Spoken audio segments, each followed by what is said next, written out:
Hello everyone, मैं संगीता शर्मा आपका selection guider में स्वागत करती हूँ। कैसे हैं आप सभी? उम्मीद करती हूँ आप सब बहुत अच्छे होंगे और अपनी तैयारी बहुत अच्छे से कर रहे होंगे। हम लोग यूके ट्रिपल एससी में हिंदी की प्रैक्टिस सेट कर रहे हैं, जिसमें हम लोग लगभग 5 प्रैक्टिस सेट कर चुके हैं। ये हमारा 6 प्रैक्टिस सेट है। तो आप लोग जिन्होंने नहीं देखा है वो जाकर देख लीजिए, क्योंकि अब आपका एग्ज़ाम बहुत ही पास है और आपको सिर्फ और सिर्फ प्रैक्टिस की ज़रूरत है। प्रैक्टिस प्लस PYQ जितनी ज़्यादा होगी उतनी ही आपके चांस ज़्यादा होंगे। तो आप लोग प्रैक्टिस करते रहिए। हमारा पहला क्वेश्चन है, हिंदी भाषा किस भाषा परिवार की सदस्य है? आपकी जो हिंदी भाषा है ये आपके किस भाषा परिवार की सदस्य है? ये आपके द्रविड़ भाषा परिवार की सदस्य है या ये आपके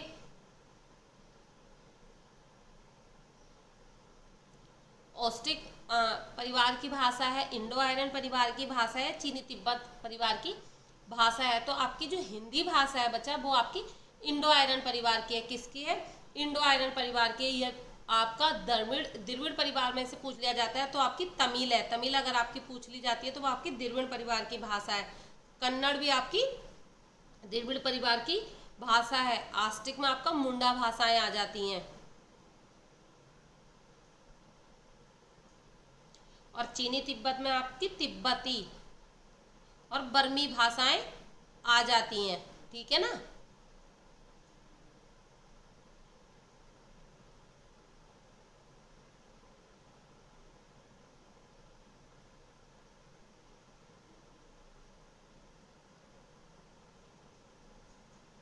नेक्स्ट क्वेश्चन आपका आता है, गढ़वाली भाषा किस समूह की बोली है? आपकी जो गढ़वाली भाषा है आपकी किस समूह की बोली है? पहाड़ी, केंद्रीय, पहाड़ी पूर्वी, पहाड़ी पश्चिमी या मैदानी? तो आपकी किसकी भाषा है? गढ़वाली जो पूछी गई है आपकी गढ़वाली आपकी पहाड़ी केंद्रीय भाषा है। केंद्र पहाड़ की केंद्रीय भाषा आपकी गढ़वाली है। नेक्स्ट क्वेश्चन आपका आ जाता है, देवनागरी लिपि किस दिशा में लिखी जाती है? दाएं से बाएं की ओर, ऊपर से नीचे की ओर, बाएं से दाएं की ओर या वृत्ताकार? आपकी कैसे लिखी जाती है? तो देवनागरी लिपि आपकी कैसे लिखी जाती है? बाएं से दाएं की ओर लिखी जाती है। कैसे लिखी जाती है? बाएं से दाएं की ओर। और दाएं से बाएं की ओर आपकी उर्दू लिखी जाती है ना?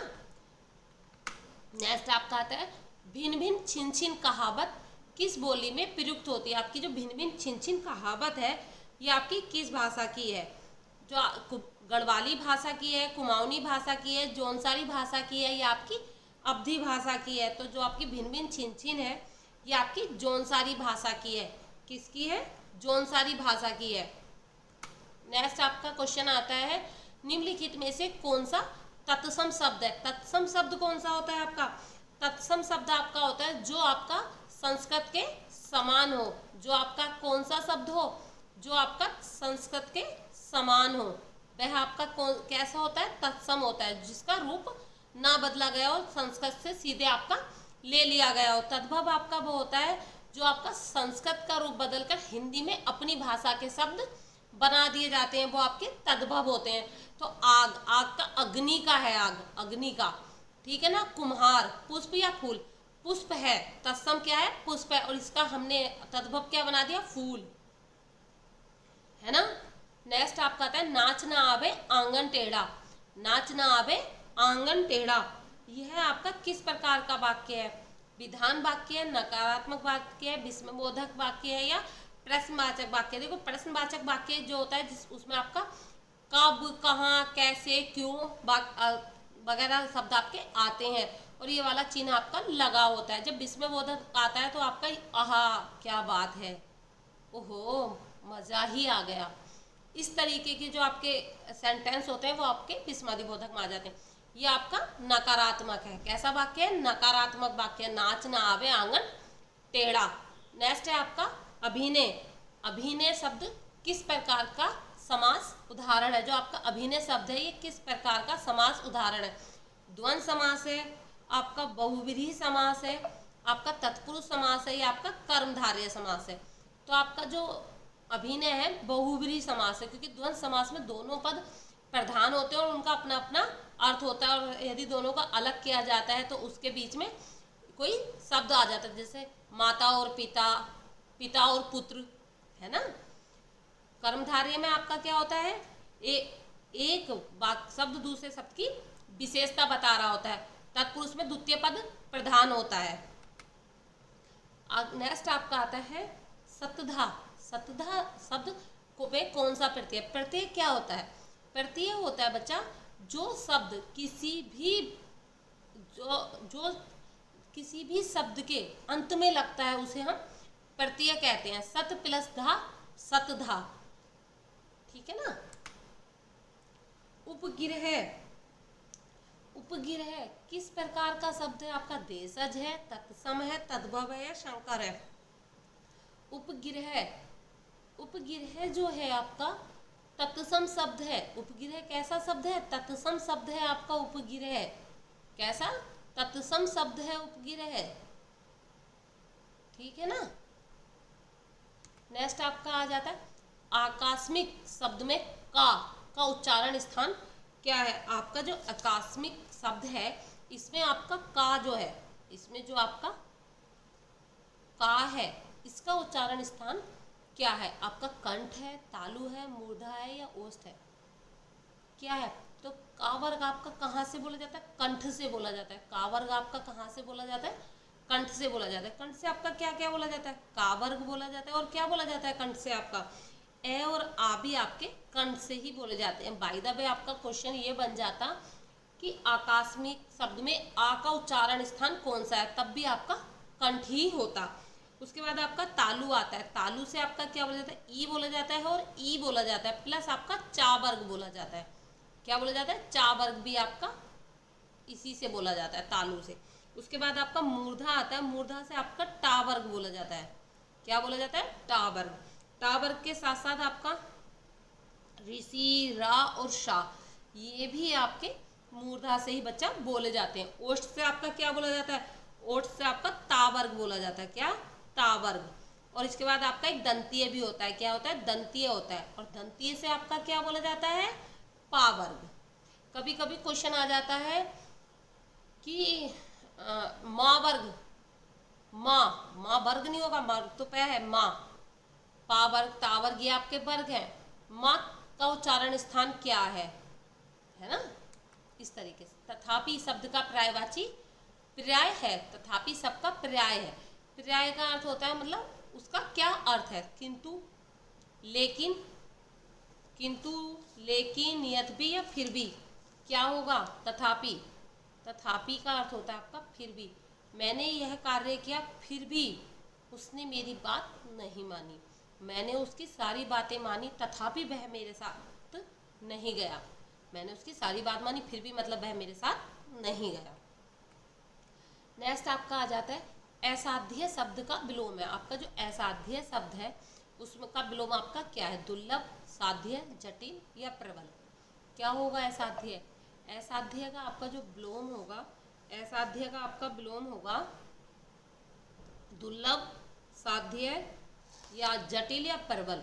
तो आपका असाध्य का विलोम होगा साध्य। क्या हो जाएगा? साध्य।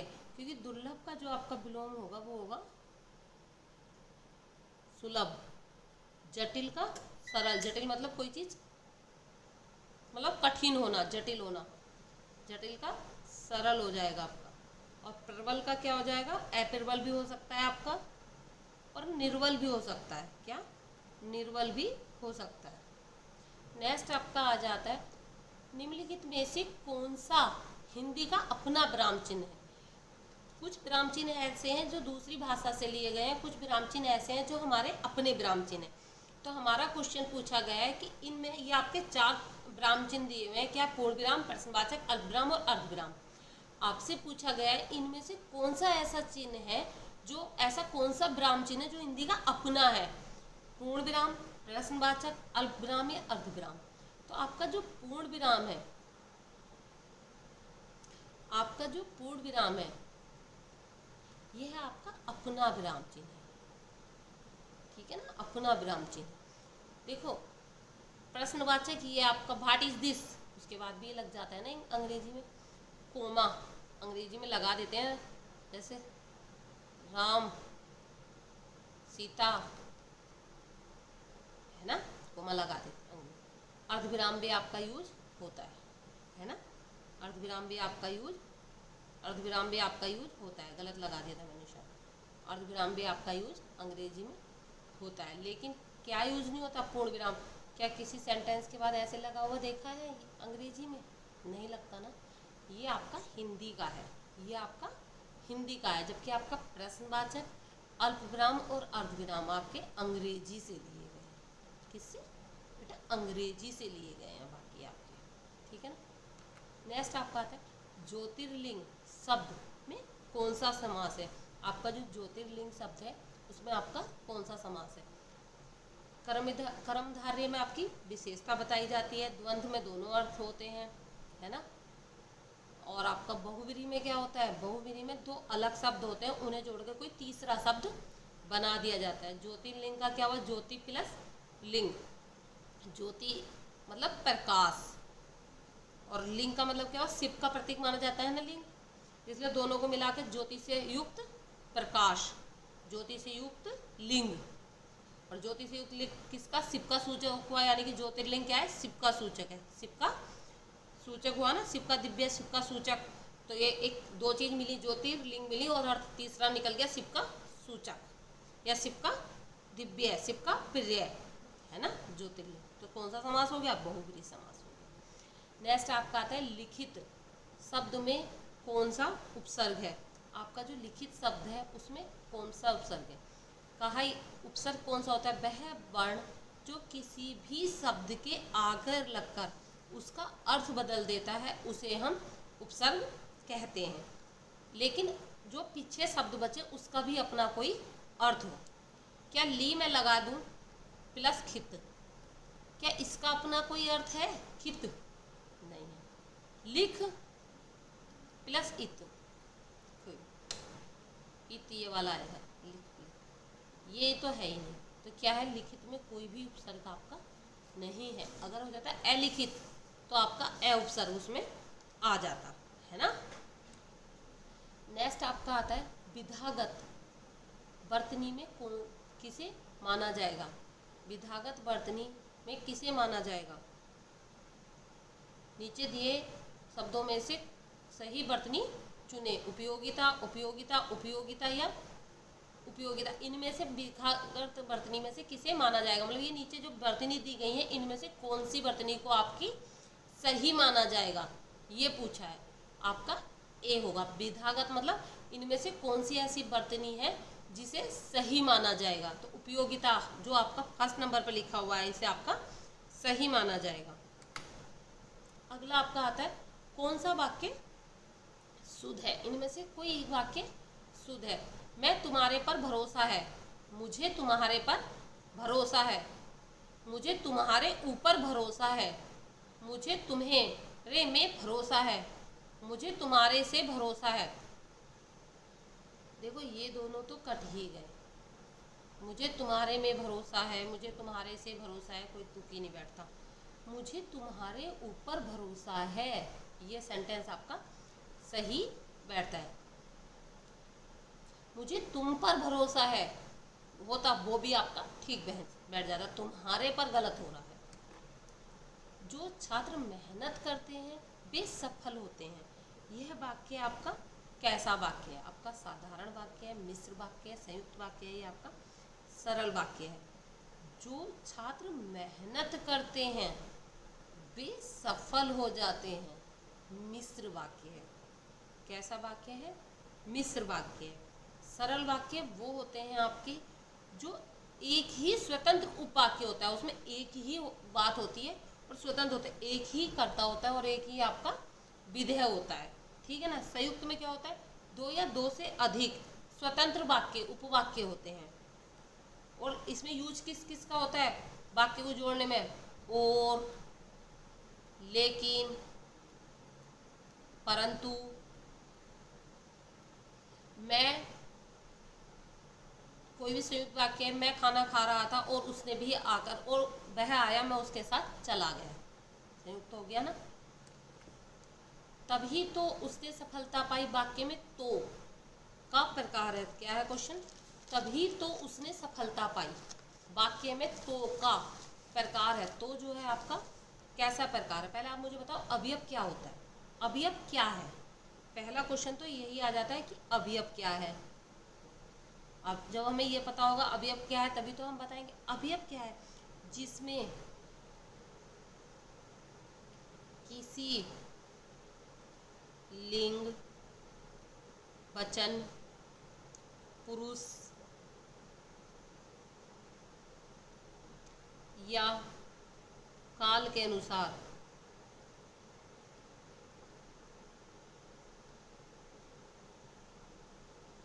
कभी बदलते नहीं हैं, कभी क्या, जिनमें किसी के अनुसार कोई परिवर्तन नहीं होता या कभी नहीं बदलते के अनुसार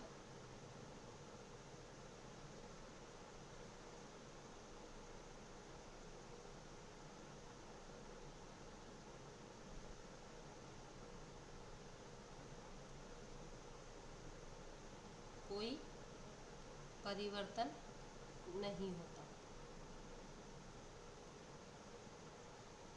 ठीक है ना, ये आपके क्या होते हैं, ये आपका अवयव होता है। अब आता है आपका समुच्चय अवयव क्या है, ऐसे वाक्य जो दो शब्दों, वाक्यांशों या वाक्यों को जोड़ने का काम करते हैं। जो जैसे आपका क्या है, जो किन्हीं भी दो शब्दों और वाक्यों को जोड़ने का काम करते हैं। जैसे आपका राम और श्याम है ना, किन्हीं भी दो शब्दों और वाक्यों को जोड़ने का कार्य करते हैं।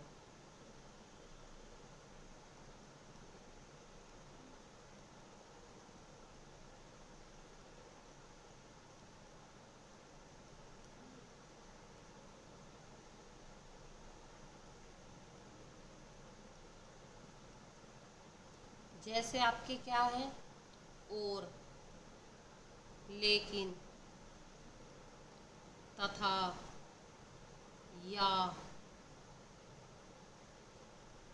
अथवा, ये आपके दो चीज़ों को जोड़ने का कार्य करते हैं ना, ये सब आपके समुच्चय बोधक वाक्य हैं। नेक्स्ट आपका पत्र लेखन का मुख्य उद्देश्य क्या होता है। आपका जो पत्र लेखन है इसका मुख्य उद्देश्य क्या है, जानकारी देना, भाव प्रकट करना, औपचारिक अनौपचारिक संवाद, या आपका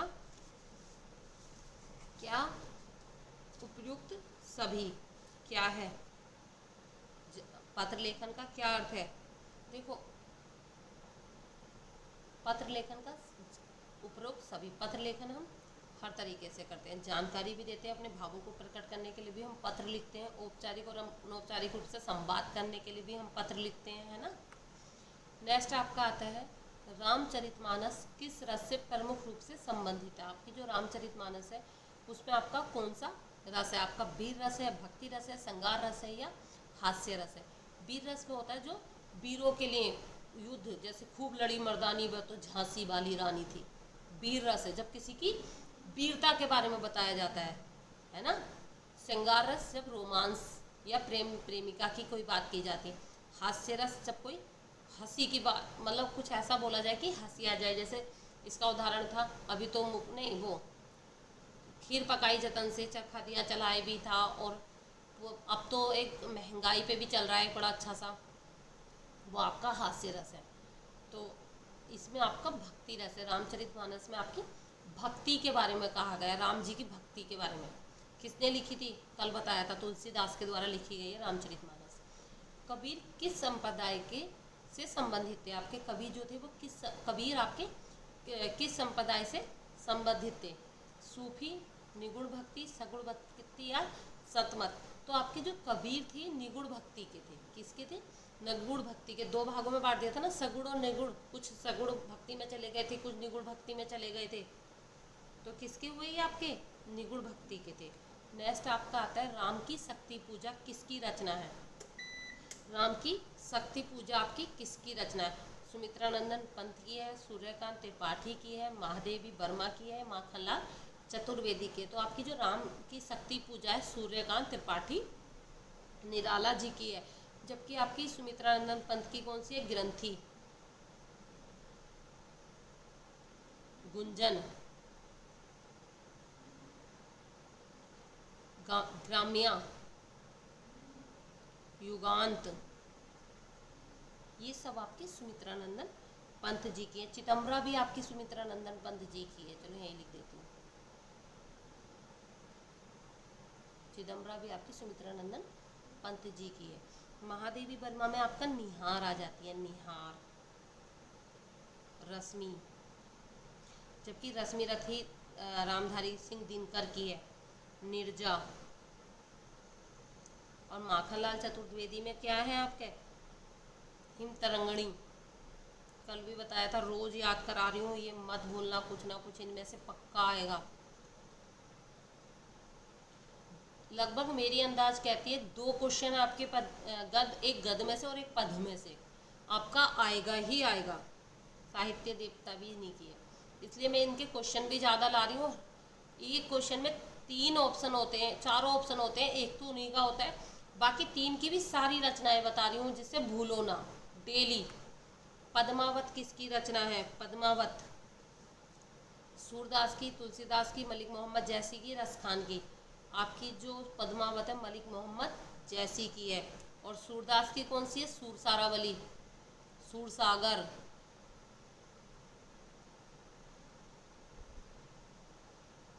नल दमयंती भी इन्हीं की है, ध्यान रखना और भूलना बिल्कुल मत बस। तुलसीदास की दोहावली है, रामचरितमानस है, गीतावली है ना, है। और रसखान की कौन सी है, सुजान रसखान, रसखान की है, प्रेम वाटिका।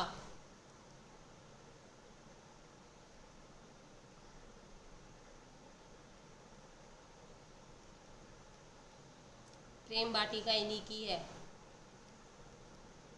ना। ध्यान रखना, कुछ भी नहीं भूलना है। साकेत किसकी रचना है, साकेत जयशंकर प्रसाद, सुमित्रा नंदन पंत, माखनलाल चतुर्वेदी या मैथिली शरण गुप्त। तो आपकी जो साकेत है किसकी है, मैथिली शरण गुप्त की है। जबकि जयशंकर प्रसाद की कौन क्या है, ये कम ही सुनी होगी, अरुण यह मधुमेह देश हमारा। अरुण यह मधुमेह देश हमारा।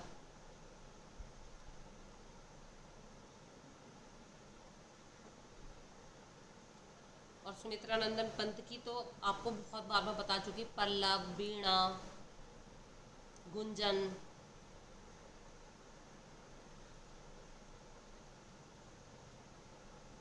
माखनलाल चतुर्वेदी की भी पुष्प की अभिलाषा, माखनलाल चतुर्वेदी की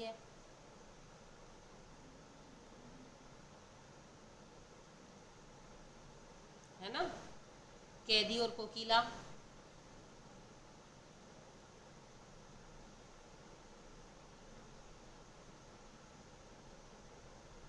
है ना। साहित्य देवता भी इन्हीं की है, हाँ।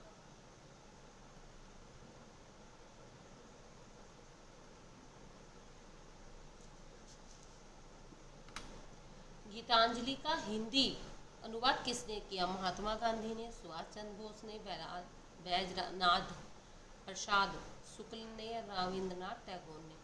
गीतांजलि का जो हिंदी अनुवाद किया था हरिवंश राय बच्चन ने भी किया था, लेकिन हमारे ऑप्शन में कहीं नहीं दिया है। हमारे ऑप्शन में बैजनाथ प्रसाद शुक्ल जी का नाम दिया है इसमें, ठीक है ना।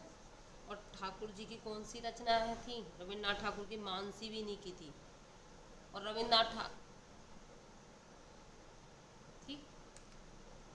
वह तोड़ती पत्थर कविता किसकी है, कौन सी, वह तोड़ती पत्थर कविता किसकी है, सूर्यकांत त्रिपाठी निराला की है, जयशंकर प्रसाद की है, माखनलाल चतुर्वेदी की है, या महादेवी वर्मा की है। वह तोड़ती पत्थर आपकी सूर्यकांत त्रिपाठी निराला जी की है।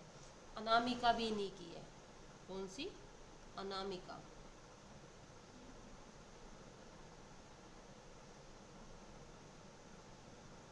ठीक। और कौन सी है इनकी, नए पत्ते भी इन्हीं की है, सूर्यकांत त्रिपाठी जी के नए पत्ते। अर्चना, आराधना भी इन्हीं की है। जयशंकर प्रसाद की तो बहुत सारे आपको बता चुकी मैं, तितली, कंकाल, आंसू, झरना, सब इन्हीं की हैं। और चतुर्वेदी, माखनलाल चतुर्वेदी की मैंने अभी बताई, पुष्प के अभिलाषा, साहित्य देवता, और आपके हिम तरंगणी, कैदी और कोकिला, ये सब आपकी चतुर्वेदी जी की है। महादेवी वर्मा की रश्मि, निर्जा, सब बताइए। रश्मि है, निर्जा है, दीपशिखा है। दीपशिखा आपके एग्जाम में अधिकांश आ जाती है। यामा भी इन्हीं की है। प्रिय प्रवास काव्य के रचयिता कौन है आपकी? प्रिय प्रवास किसकी है? सुमित्रा नंदन पंत की है, माखनलाल चतुर्वेदी की है, आपकी जयशंकर प्रसाद की है, अयोध्या सिंह उपाध्याय की है। इनकी तो बहुत सारी रचनाएं मैं आपको बता चुकी। गोदान किसकी रचना है? गोदान आपकी गवन भी उन्हीं की है। गोदान और गवन उपन्यास हैं। प्रेमचंद की है, महादेवी वर्मा की है, जयशंकर प्रसाद की है, सुभद्रा कुमारी चौहान की है। प्रेमचंद का है कौन सा? गोदान। किसका है? प्रेमचंद्र का है गोदान। और चौहान, सुभद्रा कुमारी चौहान की मुकुल है, मुकुल। त्रिधारा भी इन्हीं की है।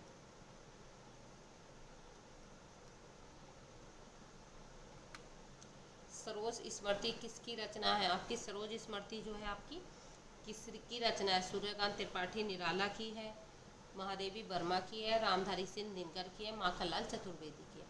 तो आपकी जो सरोज स्मृति है आपकी सूर्यकांत त्रिपाठी जी की है। उनके पुत्र की मृत्यु, सरोज थी, उनकी मृत्यु के बाद उन्होंने ये लिखी थी सरोज स्मृति। शायद हाँ, पुत्र की ही मृत्यु के बाद उन्होंने ये लिखी थी। दिनकर जी की कौन सी है? रश्मि रथी है, रेणुका है, कुरुक्षेत्र भी, कुरुक्षेत्र भी इन्हीं की है, उर्वशी भी है ना। मधुशाला किसकी है आपकी? मधुशाला बताइएगा। सुमित्रा नंदन पंत की है, हरिवंश राय बच्चन की है, जयशंकर प्रसाद की है, मैथिली शरण गुप्त की है। तो आपकी जो मधुशाला है ये हरिवंश राय बच्चन जी की है। क्या बोलूँ, क्या याद करूँ, कोशिश करने वालों की कभी हार नहीं होती। और गुप्त की, मैथिली शरण गुप्त की कौन सी? यशोधरा, यशोधरा। भारत भारती मैथिली शरण गुप्त की है। पंचवटी भी इन्हीं की है ना। झांसी की रानी कविता किसने लिखी? कौन सी? झांसी की रानी। माखनलाल चतुर्वेदी, महादेवी वर्मा, सुभद्रा कुमारी चौहान या रामधारी सिंह दिनकर। किसने लिखी? कौन सी? झांसी की रानी सुभद्रा कुमारी चौहान ने लिखी। रामधारी सिंह दिनकर की अभी आपको मैंने सारी बताई हैं। रेणुका, कुरुक्षेत्र हो गई, उर्वशी हो गई आपकी, और रश्मि रथी भी नहीं की है जिसमें आपका कर्ण का चरित्र चित्रण है। माखनलाल चतुर्वेदी की आपकी पुष्प की हमें अभिलाषा हो गई, हिम तरंगणी हो गई, साहित्य देवता हो गई, कैदी और कोकिला हो गई, महादेवी वर्मा की भी आपकी मैंने अभी बताई है, रश्मि हो गई, निर्जा हो गई, दीपशिखा हो गई, यामा हो गई, है ना। फिर है आपकी असाध्य वीणा किसकी रचना है? कौन सी? असाध्य वीणा। ये जो अलग अलग सी है ना, ये असाध्य वीणा, झांसी की रानी हो गई, आपकी दीपशिखा हो गई, ये एग्जाम में ज़्यादा आती हैं।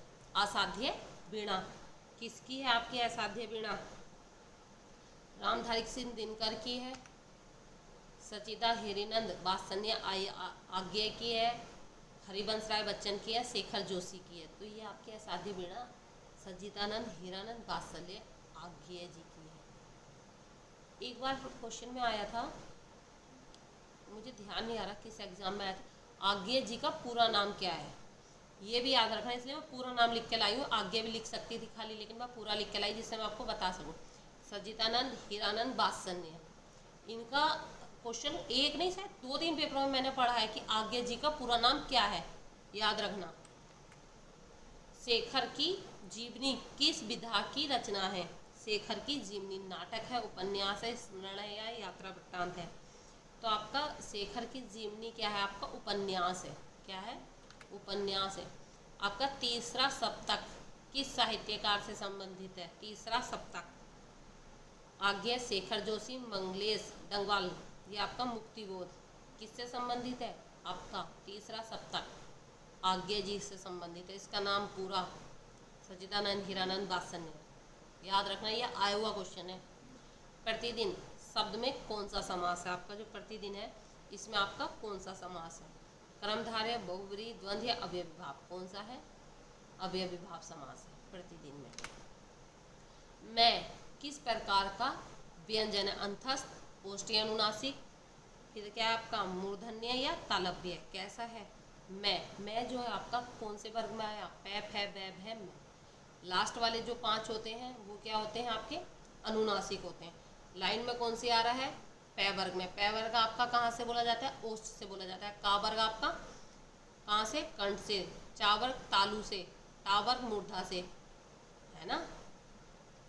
ऐसे ही है, ओष्ठ से बोला जाता है आपका। तो माँ क्या हो गया आपका? ओष्ठीय अनुनासिक हो गया। क्या हो गया? ओष्ठीय अनुनासिक इसलिए लग गया, क्यों लग गया अनुनासिक? क्योंकि ये 5वां वर्ग है। विवेकानंद साहित्य मुख्यतः किस पर केंद्रित है? विवेकानंद की जी जो साहित्य है वो आपके किस पर केंद्रित है? भक्ति पर, समाज सुधार पर, राष्ट्रवाद पर, बी और सी दोनों? तो आपका बी और सी दोनों हो जाएंगे, है ना? समाज सुधार और राष्ट्रवाद दोनों पर था उनका। कामायनी में कितने सर्ग हैं? 12, 14, 15 या 17? कामायनी में आपके 15 सर्ग हैं। इच्छा है, आशा है, मोड़ है। शकुंतला नाटक के रचयिता कौन है? आपकी जो शकुंतला नाटक है उसके रचयिता कौन है? कालिदास, जयशंकर प्रसाद, भवभूति या शूद्रक? तो कौन है? कालिदास ने लिखा था आपका शकुंतलम। टीवी के माध्यम से सूचना प्रसारण को क्या कहते हैं? Print media. प्रिंट मीडिया वो होती है जब किसी पर प्रिंट करके कोई चीज़ आपकी लिखी जाती है, उसे हम प्रिंट मीडिया कहते हैं। डिजिटल मीडिया, इलेक्ट्रॉनिक मीडिया, पारंपरिक मीडिया। आपका जो टीवी के माध्यम से हम कुछ सूचना प्रसारण करेंगे उसको हम क्या बोलते हैं? और डिजिटल जो आपका नया चल रहा है, पारंपरिक मीडिया जो पुराने ज़माने की हमारी परंपराओं से चला आ रहा है, पत्र वगैरह, वो आपके पारंपरिक मीडिया में आ जाएगा। तो आपका इसमें टीवी के माध्यम से सूचना प्रसारण आपका इलेक्ट्रॉनिक में आ जाएगा। इलेक्ट्रॉनिक मीडिया में है आपका ये। प्रिंट जो आपका छप के आता है, न्यूज़पेपर वगैरह प्रिंट में आता है। सरकारी पत्र किस प्रकार के पत्र होते हैं? औपचारिक, अनौपचारिक, व्यक्तिगत या पारिवारिक? देखो, जो सरकारी पत्र होते हैं आपके औपचारिक होते हैं। सरकारी पत्र कैसे होते हैं? औपचारिक होते हैं। अनौपचारिक पत्र वो होते हैं, अनौपचारिक मतलब जो हम आपस में नॉर्मल भाषा में अपनी बातें करते हैं, वो हमारे अनौपचारिक होते हैं। अनौपचारिक को हम क्या बोलते हैं? अंगूरी लता, हिंदी में अंगूरी लता भी बोलते हैं हम औपचारिक को, और इंग्लिश में ग्रेप वाइन। ग्रेप वाइन भी हम इसे ही बोलते हैं अनौपचारिक को, क्योंकि आपका अंगूरी लता भी आ सकता है कंफ्यूज करने के लिए खाली।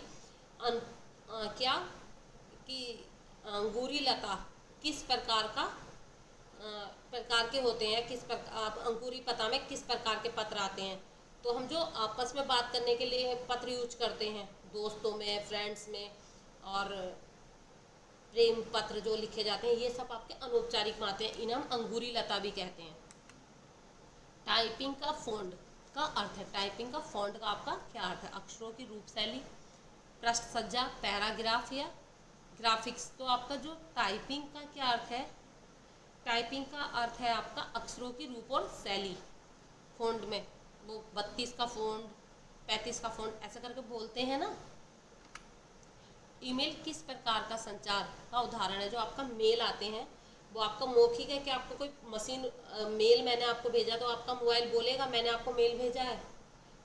दृश्य है ओनली, श्रव्य है या लिखित है?